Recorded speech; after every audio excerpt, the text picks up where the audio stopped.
여러분 혹시 이런 생각을 해보신 적이 있나요? 왜 어떤 사람들은 똑같은 어려움 앞에서도 무너지지 않고 오히려 더 강해질까요? 왜 어떤 사람들은 불편하고 힘든 상황을 만나면 도망치려 하지만 또 어떤 사람들은 그 속에서 기회를 찾아낼까요? 오늘 우리가 함께 나눌 이야기의 주인공은 바로 그런 사람이었습니다.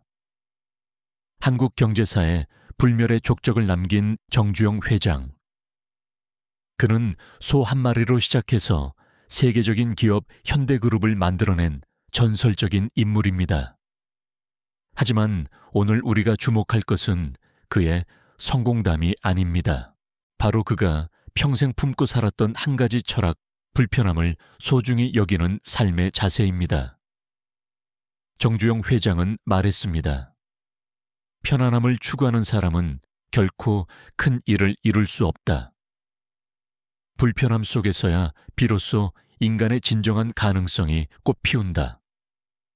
이 말을 처음 들었을 때 여러분은 어떤 생각이 드시나요? 왜 성공한 사람이 불편함을 이야기하는 걸까요? 사실 우리 대부분은 불편함을 피하려고 합니다. 편안하고 안전한 삶을 원하죠. 그런데 정주영 회장은 정반대로 말합니다. 불편함이야말로 우리 인생의 가장 소중한 자산이라고 말이에요. 그는 실제로 그렇게 살았습니다. 평생을 불편함과 함께하며 그 속에서 기적 같은 성취를 이뤄낸 사람이었습니다. 강원도 통천의 가난한 농가에서 태어난 소년 정주영. 그의 어린 시절은 말 그대로 불편함의 연속이었습니다. 하루 세 끼를 제대로 먹지 못하는 날이 더 많았고, 겨울이면 얇은 옷 한 벌로 추위를 견뎌야 했습니다.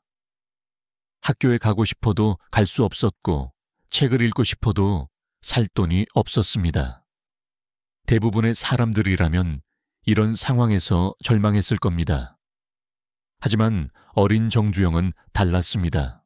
그는 이 모든 불편함을 받아들였고 오히려 그 속에서 자신만의 가능성을 발견해 나갔습니다. 18살 되던 해 그는 소 한 마리를 팔아서 얻은 돈으로 서울행을 결심했습니다. 가족들은 모두 반대했습니다. 네가 서울에 가서 뭘 할 수 있겠느냐며 만류했죠. 하지만 정주영은 흔들리지 않았습니다. 그에게는 확신이 있었습니다. 지금의 불편함을 견디고 극복해야만 더 큰 세상으로 나아갈 수 있다는 믿음이 있었던 거죠. 서울에 도착한 그의 삶은 더욱 불편해졌습니다. 잠잘 곳도 제대로 없었고 먹을 것도 부족했습니다. 온갖 막노동을 하며 하루하루를 버텨나갔죠. 쌀가게 점원부터 시작해서 목수, 조수, 부두 노동자까지 안 해본 일이 없었습니다. 사람들은 그런 그를 보며 안쓰러워했습니다. 저 젊은이가 참 고생이 많구나 라고 말이에요. 하지만 정주영 자신은 달리 생각했습니다. 그는 매일매일의 불편함 속에서 귀중한 것들을 배우고 있었습니다. 쌀가게에서 일할 때는 장사의 기본을 익혔고 목수 일을 도울 때는 건설업의 기초를 배웠습니다. 부두에서 짐을 나를 때는 물류의 중요성을 깨달았죠. 그 어떤 불편함도 그에게는 값진 학습의 기회였습니다. 그리고 22살이 되던 해 드디어 그만의 사업을 시작할 기회가 왔습니다. 경성에서 작은 쌀가게를 인수하게 된 것이죠. 하지만 여기서도 불편함은 계속되었습니다. 돈도 부족했고 경험도 부족했습니다. 경쟁 상대들은 이미 오랫동안 장사를 해온 노련한 사람들이었죠. 보통 사람이라면 이 상황에서 포기하거나 최소한 안전한 길을 택했을 겁니다. 하지만 정주영은 오히려 더 불편한 길을 선택했습니다. 남들이 가지 않는 시간에 일어나서 시장에 나갔고 남들이 꺼리는 먼 곳까지 가서 더 좋은 쌀을 구해왔습니다. 밤늦게까지 장부를 정리하고 새벽 일찍 일어나서 하루를 준비했죠. 그 결과 어떤 일이 일어났을까요? 그의 쌀 가게는 금세 동네에서 가장 유명한 가게가 되었습니다. 사람들은 그의 가게 쌀이 가장 좋다고 입소문을 냈죠. 불편함을 마다하지 않고 최선을 다한 결과였습니다. 이것이 바로 정주영 철학의 핵심입니다. 불편함을 피하지 않고 오히려 그 속으로 뛰어들 때 다른 사람들이 보지 못하는 기회를 발견할 수 있다는 것입니다. 그는 평생 이 원칙을 지키며 살았습니다. 자동차도 만들어 본 적 없으면서 현대 자동차를 세웠고, 배 한 척 만들어 본 적 없으면서 현대 중공업을 만들어 세계 최대의 조선소로 키워냈습니다. 사람들은 그에게 물었습니다. 경험도 없는 분야에 뛰어드시니까 불안하지 않으세요? 그때마다 정주영 회장의 대답은 한결같았습니다. 불안하고 불편하다고 해서 피해버리면 평생 그 자리에 머물러 있게 됩니다. 불편함을 받아들이고 그 속에서 배우면 언젠가는 그것이 나만의 강력한 무기가 됩니다. 여러분, 지금 이 이야기를 들으시면서 어떤 생각이 드시나요? 혹시 지금 여러분의 삶에서 피하고 싶은 불편함이 있지는 않나요? 새로운 일에 도전하는 것이 두렵거나 변화에 적응하는 것이 힘들거나 관계에서 생기는 갈등이 괴롭거나 이런 것들 말이에요. 오늘 우리가 함께 나눌 이야기를 통해서 여러분께 전하고 싶은 메시지가 있습니다. 그 불편함이야말로 여러분 인생의 가장 소중한 자산이 될 수 있다는 것입니다. 정주영 회장이 평생에 걸쳐 보여준 삶의 지혜를 통해서 우리도 불편함을 대하는 새로운 관점을 배울 수 있을 겁니다. 그렇다면 이제 본격적으로 시작해 보겠습니다. 어떻게 하면 불편함을 삶의 동력으로 바꿀 수 있는지 정주영 회장의 삶과 철학을 통해 그 비밀을 하나씩 풀어보겠습니다. 먼저 우리가 이해해야 할 것은 불편함의 진정한 의미입니다. 정주영 회장에게 불편함이란 단순히 견뎌야 할 고통이 아니었습니다.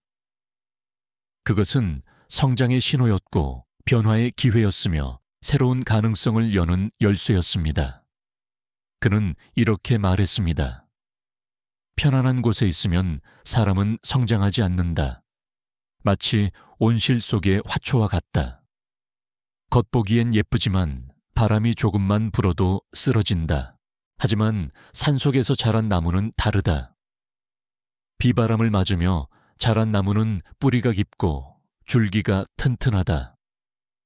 이 말 속에는 깊은 지혜가 담겨 있습니다. 우리가 불편함을 피하려고만 한다면 결국 약해질 수밖에 없다는 것입니다. 반대로 불편함을 받아들이고 그 속에서 배우려고 한다면 그것이 우리를 더욱 강하게 만들어줄 것이라는 뜻이죠. 실제로 정주영 회장의 삶을 돌아보면 이 철학이 어떻게 현실에서 구현되었는지 명확히 볼 수 있습니다. 1946년 해방 직후 그는 자동차 정비업을 시작했습니다. 당시만 해도 우리나라에는 자동차가 그리 많지 않았죠. 게다가 정비 기술도 제대로 배운 적이 없었습니다.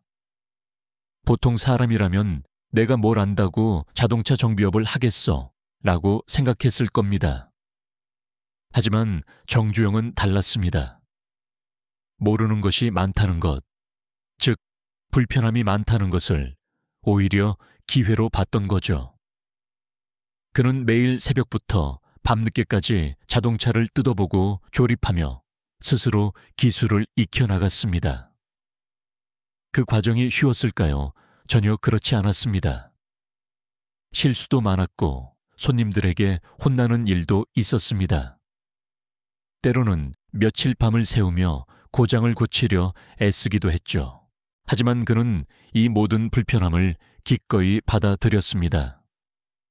그리고 그 결과 얼마 지나지 않아서 서울에서 가장 실력 있는 자동차 정비업자 중 한 명이 되었습니다. 이때 그가 배운 것은 단순히 자동차 기술만이 아니었습니다. 고객과의 소통 방법, 품질 관리의 중요성, 시간 관리, 그리고 무엇보다 모르는 것을 배우는 방법을 익혔습니다. 이 모든 것들이 나중에 현대그룹을 경영할 때 귀중한 자산이 되었죠. 그런데 여기서 중요한 점이 하나 있습니다. 정주영 회장은 불편함 자체를 즐긴 것이 아닙니다. 그는 불편함 속에 숨어있는 성장의 기회를 보았던 것입니다.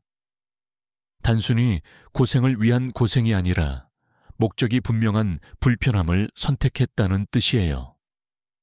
1950년대 중반 그에게 또 다른 큰 도전이 찾아왔습니다. 한강철교 복구공사를 맡게 된 것입니다. 당시 정주영의 현대건설은 아직 작은 회사였고 이런 대형 공사를 해본 경험이 거의 없었습니다. 주변 사람들은 모두 말렸습니다. 너무 무리한 도전 아니냐고 말이에요. 하지만 정주영은 이 프로젝트를 맡기로 결심했습니다. 그의 계산은 이랬습니다. 지금은 불편하고 어렵겠지만 이 일을 성공적으로 해내면 건설업계에서 확실한 자리를 잡을 수 있을 것이다. 그리고 그 과정에서 배우게 될 기술과 경험은 돈으로 살 수 없는 값진 자산이 될 것이다. 공사가 시작되자 예상했던 대로 온갖 어려움이 쏟아졌습니다. 기술적인 문제, 자금 문제, 인력 문제까지 매일이 위기의 연속이었습니다. 정주영은 거의 현장에서 살다시피 하며 문제를 하나씩 해결해 나갔습니다. 잠도 제대로 자지 못했고 식사도 거르는 날이 많았죠. 그런데 놀라운 일이 일어났습니다. 이 모든 불편함과 어려움을 겪으면서 현대건설의 기술력과 현장 관리 능력이 급속도로 향상된 것입니다. 직원들도 함께 성장했고 회사 전체의 역량이 한 단계 업그레이드 되었죠. 그리고 한강철교 복구공사를 성공적으로 완수한 후 현대건설에는 대형 공사 의뢰가 줄을 이었습니다. 이 사례에서 우리가 배울 수 있는 중요한 교훈이 있습니다. 불편함을 대하는 정주영의 첫 번째 원칙이 바로 여기에 있습니다. 불편함을 회피하지 말고 정면으로 맞서라 하는 것입니다. 대부분의 사람들은 불편함을 만나면 본능적으로 피하려고 합니다. 새로운 도전이 주어졌을 때 내가 할 수 있을까 라며 주저하거나 실패하면 어떻게 하지 라며 걱정부터 합니다. 하지만 정주영은 정반대였습니다. 불편함이 클수록 그 안에 숨어있는 기회도 크다고 믿었던 거죠. 물론 이것이 무모한 도전을 하라는 뜻은 아닙니다. 정주영도 충분한 준비와 계획을 세웠습니다. 하지만 준비가 완벽해질 때까지 기다리지는 않았어요. 적당한 준비가 되면 과감하게 뛰어들었고 부족한 부분은 하면서 배워나갔습니다. 그렇다면 우리는 어떻게 이 원칙을 우리 삶에 적용할 수 있을까요? 먼저 지금 우리가 피하려고 하는 불편함이 무엇인지 솔직하게 점검해 봐야 합니다. 새로운 기술을 배우는 것이 어려워서 미루고 있지는 않은가요? 새로운 사람들과 관계를 맺는 것이 부담스러워서 피하고 있지는 않은가요? 더 큰 책임을 맡는 것이 두려워서 기회를 놓치고 있지는 않은가요? 이런 불편함들을 하나하나 직면해 보세요. 그리고 그 불편함 너머에 어떤 가능성이 있는지 상상해 보세요. 새로운 기술을 배우면 더 많은 기회가 열릴 것이고 새로운 관계를 통해 인생이 더 풍요로워질 것이며 더 큰 책임을 통해 더 큰 성취감을 느낄 수 있을 것입니다. 정주영 회장의 두 번째 원칙은 불편함 속에서 목적을 잃지 마라입니다. 그는 단순히 어려움을 견디기만 한 것이 아니었습니다. 항상 명확한 목표와 비전을 가지고 있었고 그 목표를 향해 나아가는 과정에서 만나는 불편함을 기꺼이 받아들였습니다. 1967년 정주영은 또 한 번 큰 도전을 앞두고 있었습니다. 자동차 사업에 뛰어들기로 결정한 것이죠.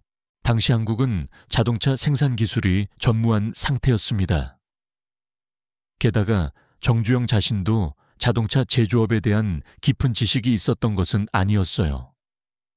주변에서는 모두 반대했습니다.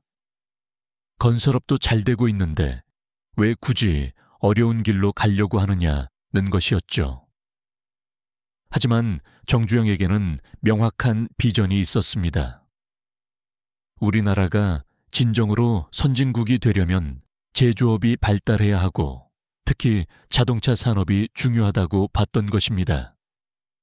그는 이렇게 말했습니다. 지금은 불편하고 어렵겠지만 우리가 이 일을 하지 않으면 영원히 다른 나라 자동차만 타고 살아야 한다. 우리 후손들에게 부끄럽지 않은 일을 해야 한다. 자동차 사업을 시작하면서 정주영이 겪어야 했던 불편함은 상상을 초월했습니다. 기술도 없고 경험도 없고 설비도 부족했습니다. 해외에서 기술을 들여오려고 했지만 선진국들은 쉽게 기술을 넘겨주지 않았어요. 자본도 부족했고 시장에서의 인지도도 전혀 없었습니다. 하지만 정주영은 포기하지 않았습니다.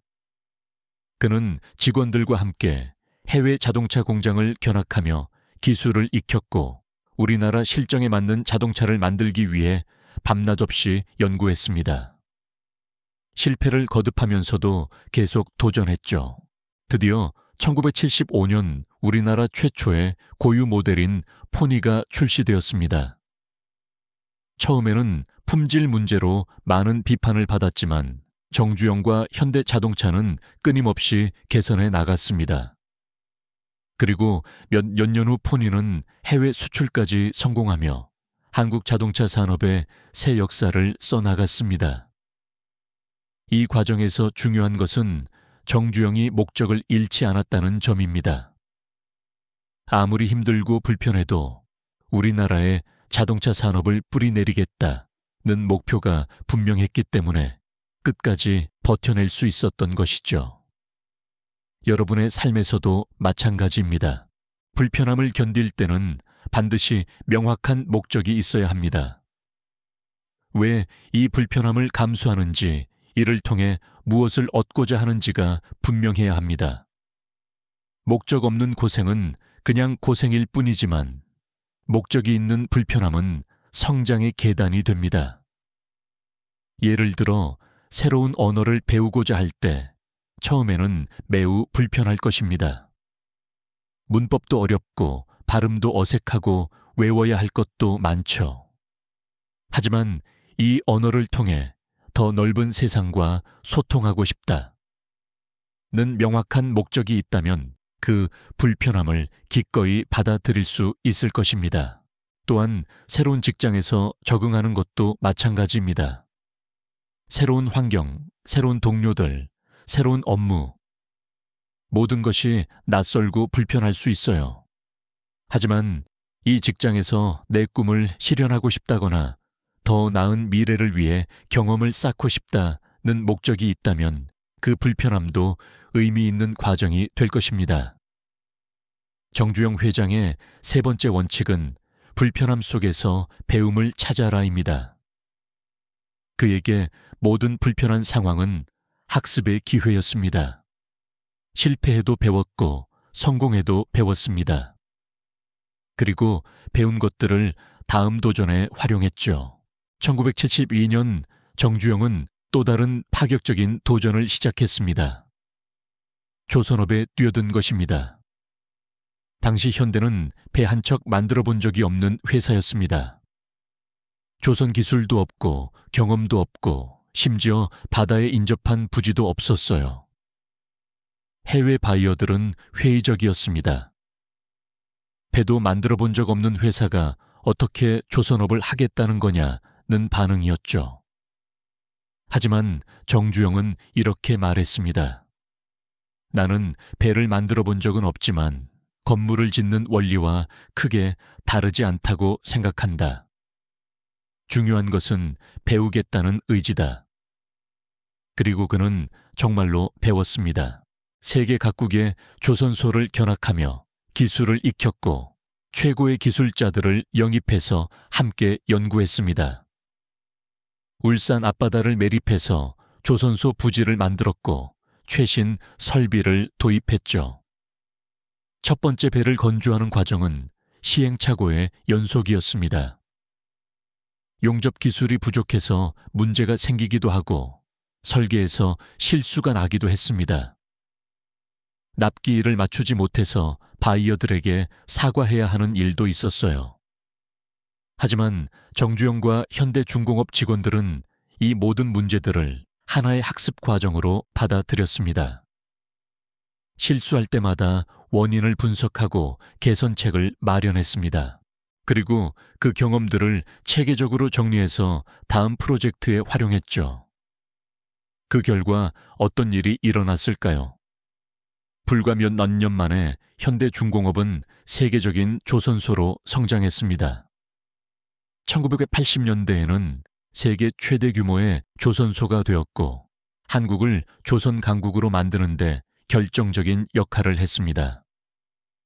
이 사례에서 우리가 배울 수 있는 것은 불편함을 학습의 기회로 전환하는 능력입니다. 정주영은 모르는 것을 부끄러워하지 않았습니다. 오히려 모른다는 것을 솔직히 인정하고 그것을 배우려고 노력했어요. 현대 사회에서도 이런 자세는 매우 중요합니다. 기술이 빠르게 변하고 새로운 지식이 계속 생겨나는 시대이기 때문이죠. 불편함을 피해서 현상 유지에만 머물러 있으면 금세 뒤처질 수밖에 없습니다. 예를 들어 디지털 기술을 생각해 보세요. 처음 스마트폰이 나왔을 때 많은 중장년층 분들이 사용하기를 꺼렸습니다. 기존의 휴대폰보다 복잡하고 불편했기 때문이죠. 하지만 지금은 어떤가요? 스마트폰 없는 생활은 상상하기 어렵습니다. 불편함을 기꺼이 받아들이고 새로운 기술을 배우신 분들은 더 편리한 생활을 누리게 되었습니다. 반대로 불편함을 피해서 계속 옛날 방식만 고집하신 분들은 오히려 더 불편한 상황에 처하게 되었죠. 이것이 바로 정주영 회장이 말한 불편함 속에서 배움을 찾는 자세의 중요성입니다. 처음에는 불편하더라도 그것을 통해 새로운 것을 익히면 나중에는 그것이 우리 삶을 훨씬 풍요롭게 만들어줄 수 있습니다. 그렇다면 우리는 어떻게 불편함을 학습의 기회로 만들 수 있을까요? 먼저 마음가짐을 바꿔야 합니다. 불편함을 만났을 때 왜 이런 일이 내게 생겼지? 라고 원망하지 말고 이 상황에서 내가 무엇을 배울 수 있을까? 라고 생각해 보세요. 실수를 했을 때도 마찬가지입니다. 실수 자체를 자책하기보다는 왜 이런 실수가 일어났을까? 앞으로 어떻게 하면 이런 실수를 피할 수 있을까를 생각해 보세요. 그러면 실수도 값진 학습의 기회가 됩니다. 또한 다른 사람들의 성공 사례나 실패 사례를 관찰하는 것도 좋은 방법입니다.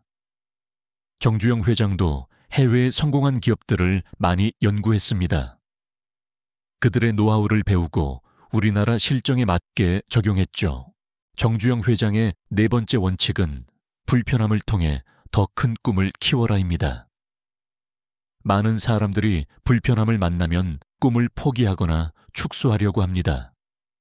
하지만 정주영은 정반대였습니다. 불편함을 극복할 때마다 오히려 더 큰 꿈을 품었어요.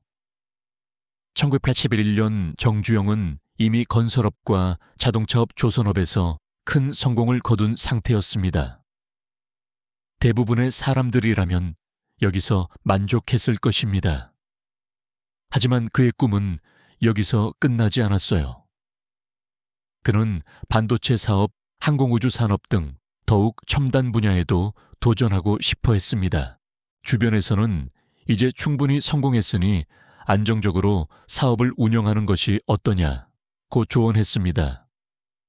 하지만 정주영의 생각은 달랐어요. 우리나라가 진정한 선진국이 되려면 첨단 기술 분야에서도 경쟁력을 가져야 한다. 지금까지 쌓은 경험과 노하우를 바탕으로 더 큰 도전을 해야 한다. 그리고 실제로 반도체 사업에 뛰어들었습니다. 이 분야 역시 처음에는 매우 불편하고 어려웠습니다. 기존의 건설업이나 자동차업과는 완전히 다른 영역이었기 때문이죠. 하지만 그는 이전의 경험을 통해 불편함을 다루는 방법을 익혔기 때문에 새로운 도전도 두렵지 않았습니다. 정주영의 이런 자세는 우리에게 중요한 시사점을 줍니다. 불편함을 극복할 때마다 우리의 역량은 확장되고 그만큼 더 큰 꿈을 꿀 수 있게 된다는 것입니다. 작은 불편함을 이겨낸 사람은 더 큰 불편함도 이겨낼 수 있고 더 큰 성취도 이룰 수 있습니다. 여러분도 지금까지 살아오면서 많은 불편함을 극복해 오셨을 것입니다. 학교 다닐 때에 어려운 공부 사회에 나와서의 적응 과정 가정을 꾸리고 아이를 키우는 과정, 그 모든 것들이 불편하고 어려웠을 텐데도 여러분은 잘 해내셨죠. 그렇다면 이제 그 경험을 바탕으로 더 큰 꿈을 꿔보시는 것은 어떨까요? 새로운 취미를 시작해 볼 수도 있고 새로운 도전을 해볼 수도 있습니다.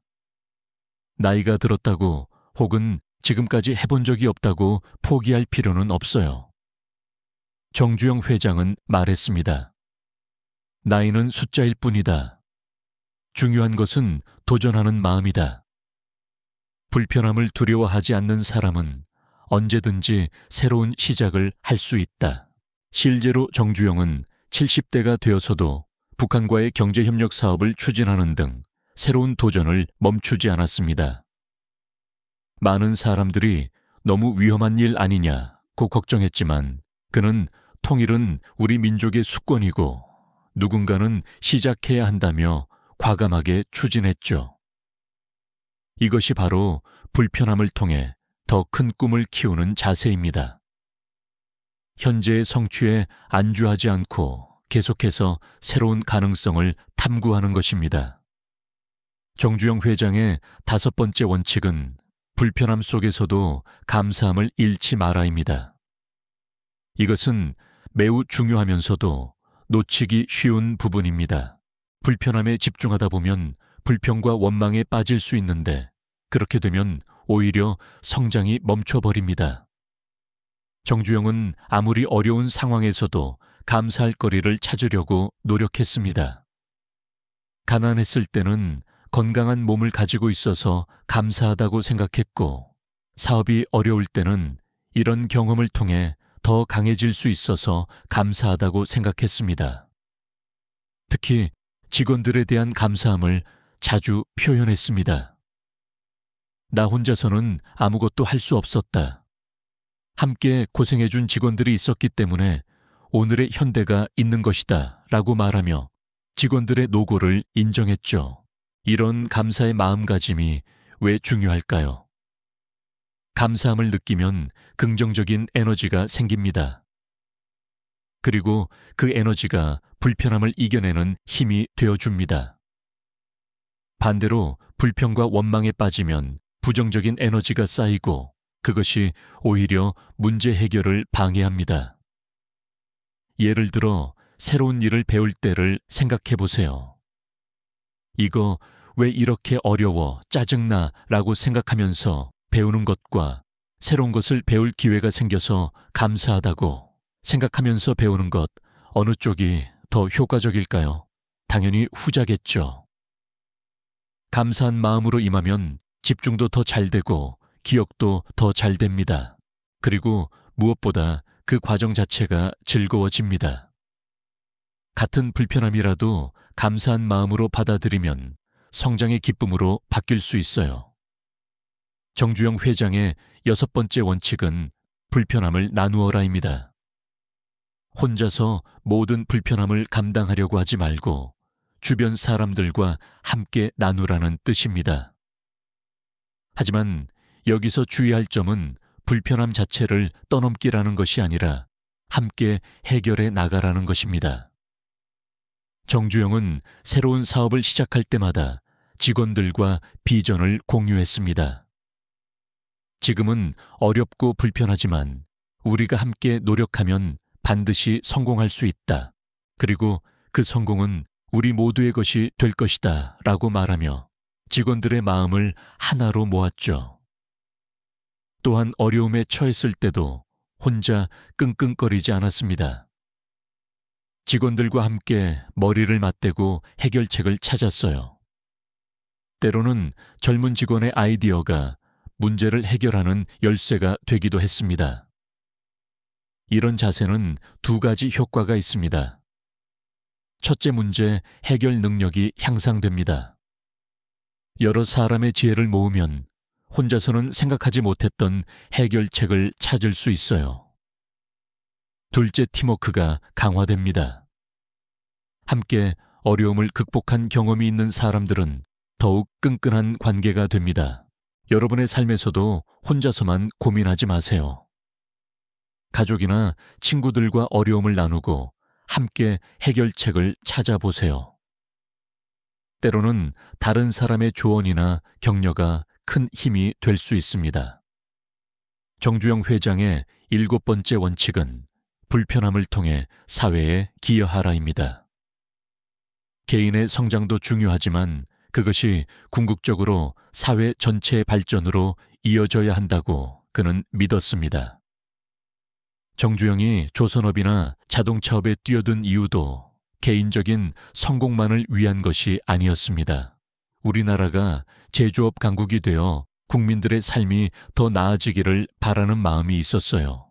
실제로 현대그룹의 성장과 함께 많은 일자리가 창출되었고 관련 산업들도 함께 발전했습니다. 또한 그는 개인적인 부를 사회에 환원하는 일도 소홀히 하지 않았습니다. 교육 사업에 투자하고 문화 발전에 기여하며 어려운 이웃을 돕는 일에도 적극적이었어요. 이런 자세는 우리에게도 시사하는 바가 큽니다. 우리가 불편함을 극복하고 성장하는 것이 단순히 개인적인 만족을 위한 것이 아니라 더 큰 의미를 가질 때 더욱 강력한 동기가 됩니다. 예를 들어 새로운 기술을 익히는 것도 개인적인 발전을 위해서만이 아니라 그 기술을 통해 다른 사람들에게도 도움을 줄 수 있다고 생각하면 더욱 의미가 깊어집니다. 건강을 관리하는 것도 나 자신만을 위해서가 아니라 가족들에게 짐이 되지 않기 위해서라고 생각하면 더욱 절실해집니다. 이제 정주영 회장이 보여준 불편함을 소중히 여기는 삶의 철학을 구체적으로 우리 일상에 적용해보는 방법들을 살펴보겠습니다. 첫 번째는 작은 불편함부터 시작하라는 것입니다. 갑자기 큰 도전을 하려고 하면 부담스러울 수 있어요. 대신 일상의 작은 불편함부터 받아들이는 연습을 해보세요. 예를 들어 엘리베이터 대신 계단을 이용해보세요. 처음에는 불편하겠지만 건강에도 좋고 환경에도 도움이 됩니다.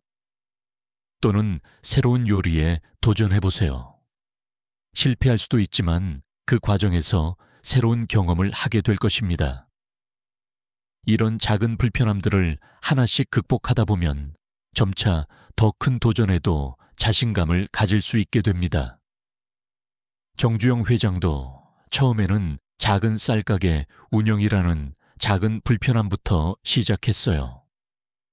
두 번째는 불편함의 의미를 재정의하라는 것입니다. 불편함을 단순히 피해야 할 고통으로 생각하지 말고 성장의 신호로 받아들여 보세요. 운동할 때 근육이 아픈 것을 생각해 보세요. 그 아픔은 근육이 성장하고 있다는 신호입니다. 마찬가지로 새로운 것을 배울 때의 어려움, 새로운 환경에 적응할 때의 불편함도 우리가 성장하고 있다는 신호라고 생각할 수 있어요. 세 번째는 불편함의 끝을 상상하라는 것입니다. 지금의 불편함을 견뎌냈을 때 어떤 좋은 결과가 있을지 구체적으로 상상해 보세요. 정주영 회장이 자동차 사업을 시작할 때도 마찬가지였습니다. 당장은 온갖 어려움이 있었지만 성공했을 때 우리나라 자동차 산업의 미래를 그려볼 수 있었기 때문에 끝까지 버틸 수 있었어요. 여러분도 지금 겪고 있는 불편함이 해결되었을 때의 모습을 구체적으로 상상해 보세요. 새로운 기술을 익히고 나면 어떤 일들을 할 수 있을지, 새로운 관계를 맺고 나면 얼마나 풍요로워질지. 이런 긍정적인 미래상이 현재의 불편함을 견디는 힘이 되어줄 것입니다. 네 번째는 불편함을 기록하라는 것입니다. 불편함을 겪고 있을 때는 그 순간만 집중하게 되어서 변화를 느끼기 어려울 수 있어요. 하지만 기록으로 남겨두면 나중에 자신의 성장을 확인할 수 있습니다. 일기를 쓰거나 사진을 찍거나 하는 방법으로 자신의 도전 과정을 기록해 보세요. 몇 달 후에 다시 보면 그때는 이것도 어려워했구나 라며 자신의 발전을 실감할 수 있을 것입니다. 다섯 번째는 불편함을 함께할 동반자를 찾아라는 것입니다. 혼자서 불편함을 견디는 것보다는 함께할 사람이 있을 때 더 쉽게 극복할 수 있어요. 같은 목표를 가진 사람들과 모임을 만들거나 가족이나 친구들에게 자신의 도전을 알리고 응원을 받아보세요. 정주영 회장도 혼자서는 현대그룹을 만들 수 없었습니다. 함께 고생해준 많은 직원들과 동료들이 있었기 때문에 가능했던 일이었어요. 여섯 번째는 불편함에서 배운 교훈을 나누어라는 것입니다. 자신이 불편함을 극복한 경험을 다른 사람들과 나누어 보세요. 그것이 다른 사람들에게 도움이 될 수 있고 나누는 과정에서 자신의 경험도 더욱 의미 있게 정리될 수 있습니다. 정주영 회장도 자신의 경험담을 자주 들려줬습니다. 후배 기업인들이나 젊은이들에게 실패를 두려워하지 말고 도전하라는 메시지를 전했죠. 이것이 단순히 개인적인 성공담이 아니라 사회 전체의 발전에 기여하는 일이라고 생각했기 때문입니다. 일곱 번째는 불편함 속에서도 즐거움을 찾아라는 것입니다. 이것이 가장 어려우면서도 가장 중요한 부분일 수 있어요. 불편함을 단순히 견뎌야 할 고통으로 생각하지 말고 그 속에서도 작은 즐거움을 발견하려고 노력해 보세요. 새로운 것을 배울 때도 힘들다에만 집중하지 말고 오늘 새로 알게 된 것이 있다는 기쁨에 집중해 보세요. 어려운 문제를 해결할 때도 문제 자체의 어려움보다는 해결해가는 과정의 재미에 주목해 보세요. 정주영 회장도 아무리 어려운 사업이라도 그 속에서 재미를 찾으려고 노력했습니다. 모든 일에는 재미가 있다. 재미를 느끼지 못한다면 그것은 아직 그 일의 참맛을 모르기 때문이다 라고 말하기도 했죠. 이제 정주영 회장의 철학이 현대 사회에 주는 교훈들을 좀 더 구체적으로 살펴보겠습니다. 오늘날 우리는 역설적으로 과거보다 훨씬 편리한 시대에 살고 있으면서도 더 많은 불편함을 호소하고 있습니다. 기술이 발달해서 많은 것들이 자동화되고 간편해졌지만 그만큼 변화의 속도도 빨라졌고 적응해야 할 것들도 많아졌어요. 예를 들어 스마트폰 하나만 봐도 그렇습니다. 매년 새로운 기능이 추가되고 새로운 앱이 나오고 새로운 사용법을 익혀야 합니다. 온라인 쇼핑, 인터넷 뱅킹, 각종 예약 시스템, 모든 것이 디지털화되면서 배워야 할 것들이 끊임없이 생겨나고 있어요. 이런 상황에서 많은 사람들이 변화를 따라가기 어렵다며 스트레스를 받습니다. 하지만 정주영 회장의 철학으로 접근해보면 어떨까요? 이 모든 변화들을 불편한 것들로 보지 말고 새로운 기회들로 볼 수 있을 것입니다. 새로운 기술을 배우는 것이 처음에는 불편할 수 있습니다. 하지만 그것을 익히고 나면 생활이 더 편리해지고 더 많은 가능성이 열립니다. 온라인으로 쇼핑하는 법을 배우면 집에서 편리하게 필요한 것들을 구입할 수 있고, 인터넷 뱅킹을 배우면 은행에 가지 않고도 금융 업무를 처리할 수 있어요. 또한 현대 사회의 인간관계도 과거보다 복잡해졌습니다. 직장에서의 관계, 온라인에서의 관계, 다양한 문화적 배경을 가진 사람들과의 관계, 이런 것들을 모두 관리하는 것이 때로는 불편하고 어려울 수 있어요. 하지만 정주영 회장의 관점에서 보면 이것들도 모두 성장의 기회입니다. 다양한 사람들과 관계를 맺으면서 우리의 시야가 넓어지고 소통 능력이 향상되고 세상에 대한 이해가 깊어집니다. 정주영 회장이 다양한 사업 분야에 도전했던 것처럼 우리도 다양한 관계에 도전해 볼 수 있습니다. 처음에는 어색하고 불편할 수 있지만 점차 익숙해지면서 더 풍요로운 인간관계를 누릴 수 있게 될 것입니다. 건강관리 측면에서도 정주영 회장의 철학을 적용할 수 있습니다. 나이가 들수록 체력이 약해지고 여기저기 아픈 곳도 생기죠. 이런 변화들을 받아들이기 어려워하는 분들이 많습니다. 하지만 이것들도 새로운 도전의 기회라고 생각해 볼 수 있어요. 규칙적인 운동 습관을 만드는 것, 건강한 식단을 유지하는 것, 정기적인 건강검진을 받는 것, 이런 것들이 처음에는 불편할 수 있지만 꾸준히 실천하면 더 건강하고 활기찬 노후를 보낼 수 있습니다. 정주영 회장도 80대까지 정정한 모습으로 활동할 수 있었던 것은 평소 건강관리를 소홀히 하지 않았기 때문입니다. 바쁜 사업 일정 중에도 시간을 내서 운동을 하고 규칙적인 생활을 유지하려고 노력했어요. 가정에서도 마찬가지입니다. 자녀가 성장하면서 부모와의 관계도 변화하고 부부 관계도 세월에 따라 달라집니다.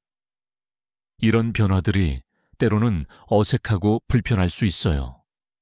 하지만 이것들을 성장의 기회로 본다면 어떨까요? 자녀가 독립해가는 과정에서 새로운 형태의 부모-자녀 관계를 만들어갈 수 있고, 부부도 인생의 새로운 단계에서 서로를 다시 발견할 수 있습니다. 정주영 회장도 가정과 사업을 균형 있게 유지하려고 노력했습니다. 아무리 바빠도 가족과의 시간을 소중히 여겼고 가족들의 의견을 중요하게 생각했어요. 때로는 가족들이 반대하는 사업적 결정을 내려야 할 때도 있었지만 그런 경우에도 충분한 설명과 이해를 구하려고 노력했습니다. 경제적인 측면에서도 정주영 회장의 철학은 유효합니다.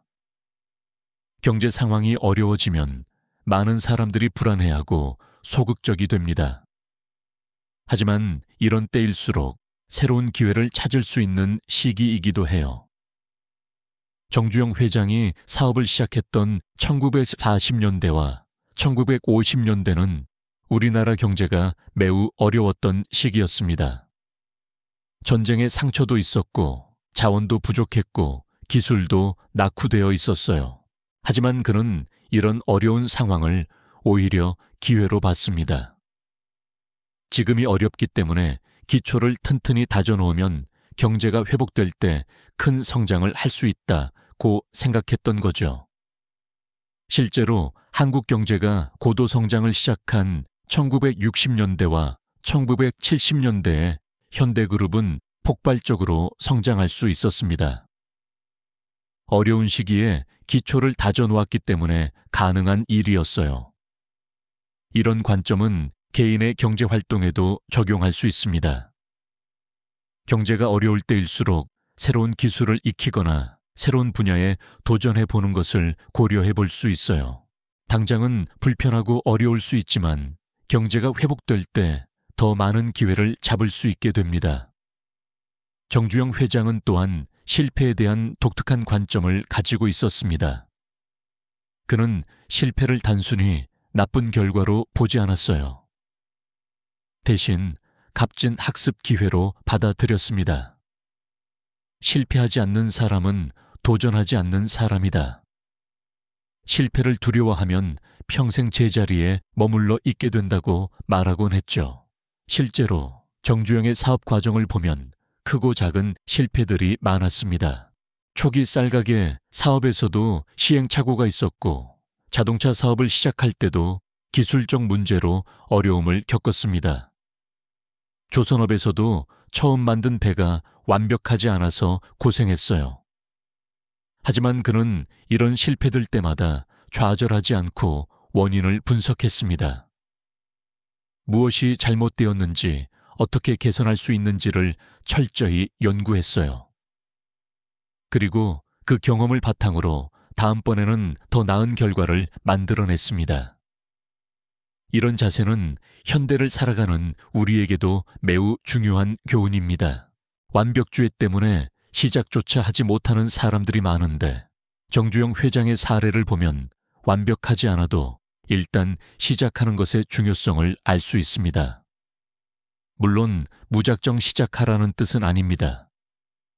기본적인 준비는 필요하지만 모든 것이 완벽해질 때까지 기다리지는 말라는 것입니다. 80% 준비가 되었다면 시작하고 부족한 20%는 하면서 배워나가면 됩니다. 정주영 회장이 보여준 또 다른 중요한 가치는 사회적 책임이었습니다. 그는 개인의 성공이 사회와 분리될 수 없다고 믿었어요. 기업이 성공하려면 사회가 발전해야 하고 사회가 발전하려면 기업이 책임을 다해야 한다고 생각했습니다. 이런 철학 때문에 정주영은 단순히 돈을 버는 것에만 집중하지 않았습니다.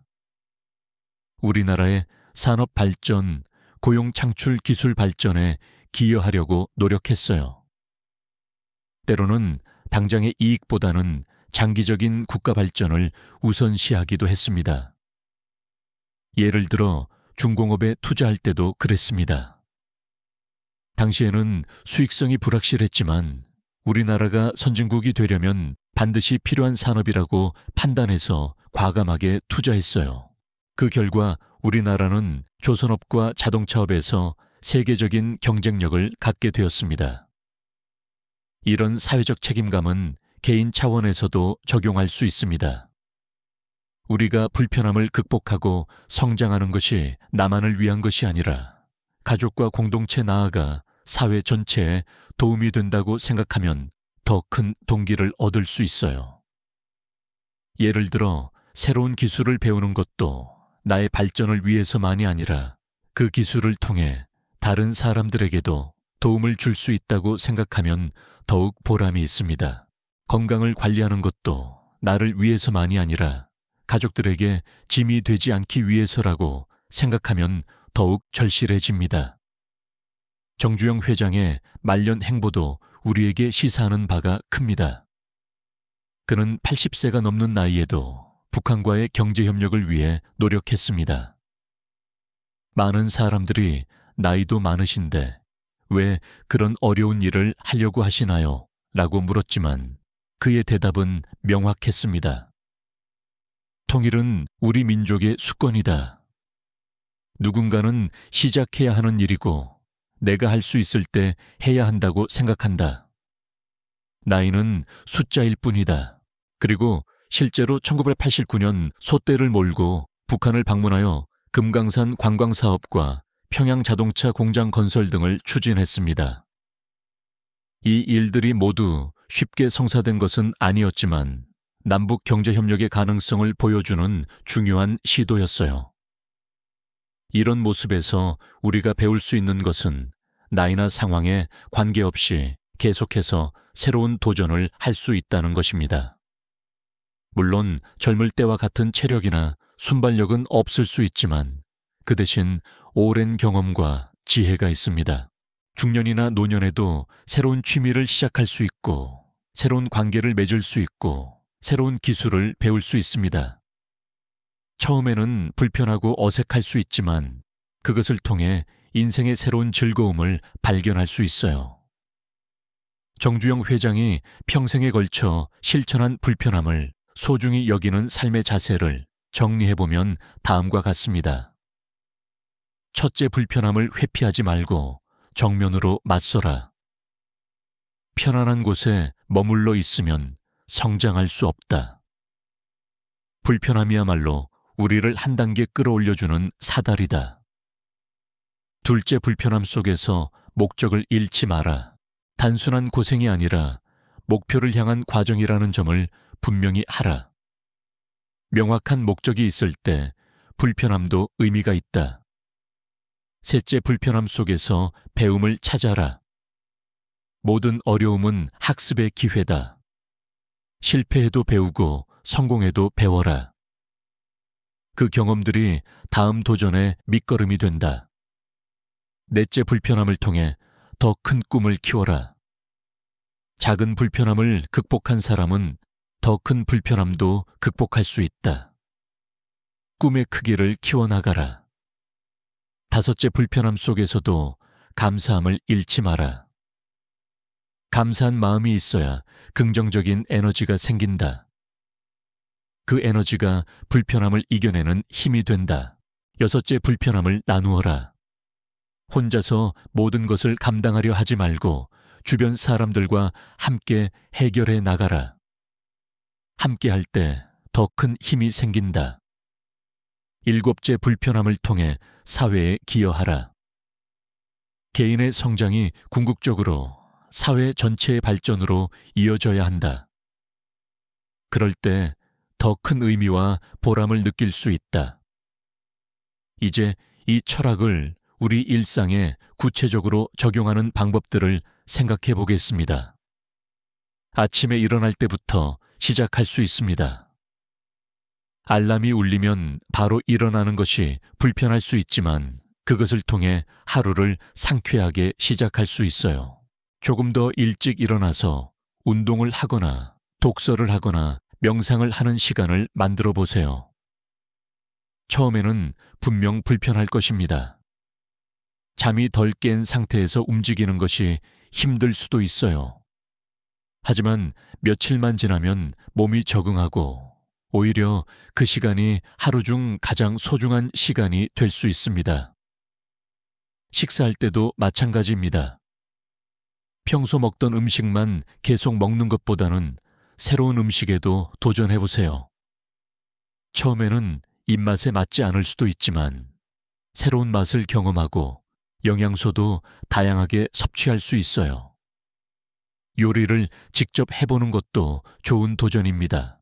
처음에는 서툴고 시간도 많이 걸릴 것입니다. 하지만 점차 실력이 늘면서 가족들에게 맛있는 음식을 해줄 수 있게 되고 그 과정에서 큰 보람을 느낄 수 있어요. 이동할 때도 불편함을 선택할 수 있습니다. 가까운 거리는 걸어가고 계단을 이용하고 가끔은 대중교통 대신 자전거를 이용해 보세요. 처음에는 불편할 수 있지만 건강에도 좋고 환경보호에도 기여할 수 있습니다. 인간관계에서도 불편함을 마다하지 마세요. 새로운 사람들과 만나는 것이 어색할 수 있지만 그를 통해 새로운 관점을 배우고 인간관계의 폭을 넓힐 수 있어요. 의견이 다른 사람과 대화하는 것도 처음에는 불편할 수 있지만 그를 통해 사고의 깊이를 더할 수 있습니다. 직장에서도 마찬가지입니다. 새로운 업무를 맡게 되었을 때 내가 할 수 있을까라고 걱정하기보다는 새로운 것을 배울 기회가 생겼다고 생각해 보세요. 처음에는 실수도 하고 어려움도 있겠지만 그 과정에서 성장할 수 있습니다. 학습에서도 불편함을 받아들여 보세요. 새로운 언어를 배우거나 새로운 기술을 익히거나 새로운 분야를 공부할 때 처음에는 어렵고 막막할 수 있어요. 하지만 그것을 포기하지 말고 꾸준히 노력하면 어느 순간 큰 발전을 경험하게 될 것입니다. 정주영 회장도 말했습니다. 배움에는 나이가 없다. 죽는 날까지 배워야 한다. 배우기를 멈추는 순간 성장도 멈춘다. 취미 활동에서도 불편함에 도전해보세요. 평소 해보지 않았던 운동이나 예술활동, 봉사활동 등에 참여해 보는 것입니다. 처음에는 서툴고 부끄러울 수도 있지만 새로운 재능을 발견하거나 새로운 즐거움을 찾을 수 있어요. 가정에서도 마찬가지입니다. 가족 구성원들과의 관계에서 새로운 시도를 해보세요. 평소 하지 않던 대화를 나눠보거나 함께 새로운 활동을 해보거나 서로의 관심사를 나눠보는 것입니다. 특히 자녀들과의 관계에서 그렇습니다. 아이들이 좋아하는 게임이나 음악에 관심을 가져보세요. 처음에는 이해하기 어려울 수 있지만 그를 통해 아이들과 더 가까워질 수 있고 세대 차이를 좁힐 수 있어요. 부부 관계에서도 새로운 도전을 해볼 수 있습니다. 함께 새로운 취미를 시작해보거나 새로운 여행지를 가보거나 새로운 경험을 공유해보는 것입니다. 처음에는 어색할 수도 있지만 그를 통해 관계가 더 깊어질 수 있어요. 건강관리에서도 불편함을 선택할 수 있습니다. 규칙적인 운동 습관을 만드는 것, 금연이나 금주를 하는 것, 건강한 식단을 유지하는 것. 이런 것들이 처음에는 불편할 수 있지만 장기적으로는 더 건강하고 활기찬 삶을 보장해 줍니다. 정주영 회장도 평소 건강관리를 매우 중요하게 생각했습니다. 건강한 몸에 건강한 정신이 깃든다. 건강을 잃으면 모든 것을 잃는다고 말하며 꾸준한 운동과 규칙적인 생활을 실천했어요. 지역사회 활동에 참여하는 것도 좋은 방법입니다. 동네 모임에 참가하거나 봉사활동을 하거나 지역 행사에 참여하는 것입니다. 처음에는 낯설고 부담스러울 수 있지만 그를 통해 이웃들과 더 가까워지고 공동체 의식을 기를 수 있어요. 정주영 회장도 지역사회에 대한 관심이 많았습니다. 고향인 통천에 대한 애정이 깊었고 분단으로 인해 고향을 방문할 수 없는 아쉬움을 북한과의 경제협력을 통해 해소하려고 노력했습니다. 돈 관리에서도 불편함을 선택할 수 있습니다. 즉석에서 쓰고 싶은 돈을 참고 저축하는 것, 투자를 위해 공부하는 것, 가계부를 쓰는 것, 이런 것들이 당장은 불편할 수 있지만 장기적으로는 경제적 안정을 가져다 줍니다. 정주영 회장은 사업 초기부터 돈 관리에 매우 철저했습니다. 한 푼도 허투루 쓰지 않았고 투자할 때는 신중하게 검토했지만 투자하기로 결정하면 과감하게 실행했어요.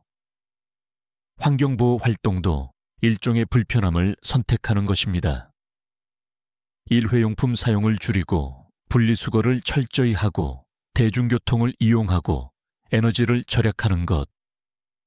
이런 것들이 개인적으로는 불편할 수 있지만 지구 환경을 위해서는 꼭 필요한 일들입니다. 정주영 회장도 자연을 사랑했습니다. 사업을 하면서도 환경을 최대한 보호하려고 노력했고 특히 고향의 자연을 그리워했어요. 자연을 파괴하면서 하는 개발은 진정한 발전이 아니다 라고 말하기도 했습니다. 이제 정주영 회장의 철학이 우리 사회에 주는 더 큰 의미를 생각해 보겠습니다. 현대사회는 편의성을 추구하는 사회입니다. 모든 것이 빠르고 편리해야 한다고 생각하죠. 하지만 이런 편의성 추구가 때로는 우리를 나약하게 만들 수 있습니다. 조금만 불편해도 참지 못하고 조금만 어려워도 포기하려고 하는 경향이 생기는 거예요. 정주영 회장의 철학은 이런 현대인들에게 중요한 메시지를 전합니다. 불편함이야말로 우리를 강하게 만들고 성장시키고 더 큰 가능성을 열어주는 열쇠라는 것입니다. 이것은 개인적인 차원에서뿐만 아니라 사회적인 차원에서도 중요합니다. 한 사회가 발전하려면 구성원들이 안주하지 않고 계속 도전해야 합니다. 어려움을 피하지 않고 정면으로 맞서야 하죠.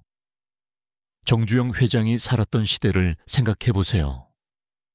일제강점기와 한국전쟁을 겪으며 우리나라는 매우 어려운 상황이었습니다. 하지만 그런 어려움 속에서도 포기하지 않고 도전한 사람들이 있었기 때문에 오늘날의 대한민국이 있는 것입니다. 만약 그 시대의 사람들이 어려움을 피해서만 살았다면 어떻게 되었을까요? 아마 지금의 발전은 없었을 것입니다. 불편함을 마다하지 않고 도전한 사람들이 있었기 때문에 우리나라가 세계적인 경제대국으로 성장할 수 있었던 것입니다. 이런 정신은 지금도 필요합니다. 급변하는 세계 속에서 우리나라가 계속 발전하려면 새로운 도전을 두려워하지 않는 사람들이 있어야 합니다. 불편함을 견디고 새로운 가능성을 탐구하는 사람들이 필요해요. 정주영 회장의 또 다른 중요한 메시지는 혼자가 아니라 함께라는 것입니다. 그는 개인의 성공만을 추구한 것이 아니라 직원들 지역사회 나아가 국가 전체와 함께 성장하려고 했습니다. 현대사회는 개인주의가 강한 사회입니다. 각자 자신의 이익만을 추구하는 경향이 있어요. 하지만 정주영 회장의 삶을 보면 진정한 성공은 혼자만의 것이 아니라 함께하는 것임을 알 수 있습니다. 그가 만든 현대그룹이 크게 성장할 수 있었던 것도 혼자의 힘이 아니었습니다. 함께 고생해준 수많은 직원들이 있었고 현대 제품을 믿고 구매해준 고객들이 있었으며 현대의 성장을 응원해준 국민들이 있었기 때문입니다. 이런 관점은 우리 개인의 삶에도 적용됩니다. 우리가 불편함을 극복하고 성장하는 것도 결국 혼자만을 위한 것이 아니라 우리를 사랑하는 사람들을 위한 것이기도 합니다. 그리고 우리의 성장이 주변 사람들에게도 좋은 영향을 미칠 수 있어요. 예를 들어 부모가 새로운 것을 배우고 도전하는 모습을 보이면 자녀들도 그런 자세를 배우게 됩니다. 직장에서 어려운 일에 도전하는 모습을 보이면 동료들도 용기를 얻게 되죠. 정주영 회장은 이렇게 말했습니다. 리더는 말로 하는 것이 아니라 행동으로 하는 것이다. 내가 먼저 불편함을 감수하고 도전하면 다른 사람들도 따라하게 된다. 이제 정주영 회장의 철학을 통해 우리가 얻을 수 있는 구체적인 삶의 지혜들을 정리해 보겠습니다. 첫째, 작은 것부터 시작하라. 갑자기 큰 변화를 시도하면 부담스럽고 지속하기 어렵습니다. 대신 일상의 작은 불편함부터 받아들이는 연습을 해보세요. 계단 이용하기, 새로운 음식 시도하기 일찍, 잠자리에 들기 같은 작은 변화들부터 시작하세요. 둘째 목표를 명확히 하라. 불편함을 견디려면 그것이 왜 필요한지를 분명히 알아야 합니다. 더 건강해지기 위해서, 새로운 기술을 익히기 위해서, 더 나은 관계를 만들기 위해서 같은 구체적인 목표를 세워보세요. 셋째 과정을 기록하라. 변화의 과정을 일기나 사진으로 기록해두면 나중에 자신의 성장을 확인할 수 있어서 큰 격려가 됩니다. 또한 힘들 때 처음 마음을 다시 떠올릴 수 있어요. 넷째 동반자를 찾아라. 혼자서 하기 어려운 일도 함께할 사람이 있으면 더 쉬워집니다. 가족, 친구, 동호회 등을 통해 같은 목표를 가진 사람들과 함께 해보세요. 다섯째, 실패를 두려워하지 마라. 새로운 도전에는 항상 실패의 가능성이 따릅니다. 하지만 실패 자체보다는 실패를 통해 무엇을 배울 수 있는지에 집중하세요. 정주영 회장도 수많은 실패를 경험했지만 그때마다 더 강해졌습니다. 여섯째, 감사하는 마음을 가져라. 불편한 상황에서도 감사할 거리를 찾으려고 노력하세요. 이런 경험을 할 수 있어서 감사하다. 건강한 몸으로 도전할 수 있어서 감사하다. 같은 마음가짐이 어려움을 이겨내는 힘이 됩니다. 일곱째, 꾸준함을 유지하라. 한두 번의 노력으로는 큰 변화를 만들기 어렵습니다. 매일 조금씩이라도 꾸준히 노력하는 것이 중요해요. 정주영 회장도 하루아침에 성공한 것이 아니라 수십 년간 꾸준히 노력한 결과 큰 성취를 이룰 수 있었습니다. 여덟째, 주변에 도움을 요청하라. 혼자서 모든 것을 해결하려고 하지 마세요. 필요할 때는 가족이나 친구들에게 도움을 요청하세요. 정주영 회장도 어려운 결정을 내릴 때 신뢰하는 사람들의 조언을 구했습니다. 아홉째, 여유를 갖고 접근하라. 너무 급하게 서두르면 오히려 스트레스만 쌓이고 지속하기 어려워집니다. 변화는 시간이 걸리는 과정이라는 것을 인정하고 여유롭게 접근하세요. 열째, 의미를 부여하라. 단순히 어려운 일을 견디는 것이 아니라 그 일이 어떤 의미가 있는지를 생각해 보세요. 이것이 나를 더 나은 사람으로 만들어줄 것이다. 이것이 내 가족에게 도움이 될 것이다. 같은 의미를 부여하면 동기가 더 강해집니다. 마지막으로 정주영 회장이 우리에게 전하고 싶었던 가장 중요한 메시지를 다시 한번 되새겨보겠습니다. 인생에서 가장 큰 적은 자기 자신이다. 자신의 한계를 스스로 정해놓고 그 안에 갇혀 살지 마라. 불편함을 두려워하지 말고 그것을 통해 성장하라. 실패를 두려워하지 말고 그것을 통해 배우라.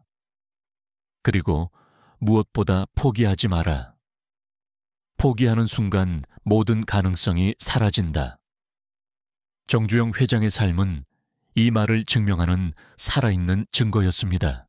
가난한 농가의 아들로 태어나서 세계적인 기업가가 되기까지 그의 인생은 불편함과의 끊임없는 동행이었어요. 하지만 그는 그 불편함을 원망하지 않았습니다. 오히려 그것을 통해 더 큰 꿈을 키워나갔죠. 그 결과 개인적으로는 큰 성공을 이뤘고 사회적으로는 우리나라 경제 발전에 큰 기여를 했습니다. 수많은 일자리를 창출했고 우리나라를 제조업 강국으로 만드는데 결정적인 역할을 했어요. 더 중요한 것은 그의 정신이 후세에 전해져서 지금도 많은 사람들에게 영감을 주고 있다는 것입니다. 할 수 있다는 도전 정신, 해보자는 실천 의지, 함께 가자는 동반자 의식, 이런 가치들이 우리 사회 전체에 뿌리 내려 있어요. 여러분도 정주영 회장의 이런 정신을 이어받을 수 있습니다. 나이나 환경에 관계없이 지금부터라도 불편함을 두려워하지 않는 삶을 시작할 수 있어요. 물론 쉽지는 않을 것입니다. 처음에는 많이 어색하고 힘들 수도 있어요. 하지만 정주영 회장이 그랬듯이 한 걸음 한 걸음 나아가다 보면 어느새 큰 변화를 이룰 수 있을 것입니다. 그리고 그 변화는 여러분만을 위한 것이 아닐 것입니다. 여러분의 가족들이, 주변 사람들이 나아가 우리 사회 전체가 여러분의 변화를 통해 함께 성장할 수 있을 거예요. 정주영 회장은 말했습니다. 한 사람의 작은 변화가 세상을 바꿀 수 있다. 중요한 것은 시작하는 것이다. 지금 이 순간 여러분의 새로운 시작을 응원합니다. 불편함을 두려워하지 마시고 그것을 통해 더 큰 가능성을 발견하시기를 바랍니다.